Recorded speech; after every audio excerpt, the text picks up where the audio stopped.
Hi everyone, welcome back to another video from Finance and Crypto Guide. Today in this video, we are going to be learning how to install YNAB application on your mobile device. Whether you are using Android or iPhone, I'll walk you through the process quickly and safely, so let's get started. First of all, unlock your phone and go to your home screen.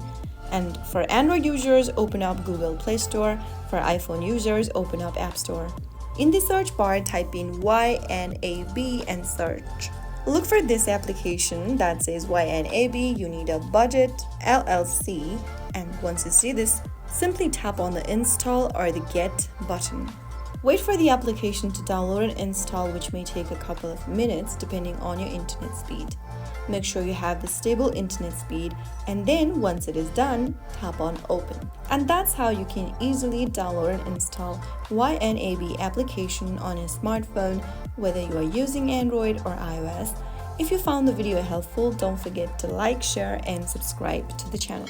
I will be back again in the next episode. Thank you for watching.